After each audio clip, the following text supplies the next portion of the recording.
भारत आणि पाकिस्तान या दोन्ही देशांमध्ये सुरू असलेल्या संघर्षादरम्यान अफवांचं मोठ्या प्रमाणात पेव फुटलंय। सोशल मीडियावरनं बरेचसे जुने किंवा मॉर्फ केलेले खोटे व्हिडिओ किंवा पोस्ट सध्या पसरवल्या जात आहेत आणि जनतेमध्ये संभ्रम निर्माण केला जातोय। यासाठीच PIB म्हणजेच प्रेस इन्फॉर्मेशन ब्युरोनं अशाच काही फेक व्हिडिओंसंदर्भात किंवा पोस्ट संदर्भात स्पष्टीकरण दिलंय। आता हा व्हिडिओ जरा नीट बघा।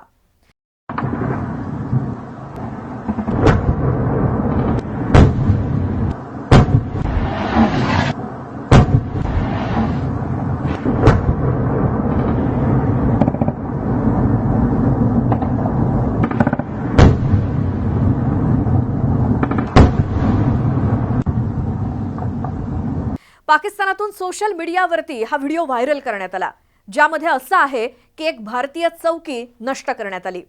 मात्र हा व्हिडिओ फेक आहे, जुना आहे आणि ऑपरेशन सिंदूरच्या कोणत्याही क्रियाकल्पांशी संबंधित नाही।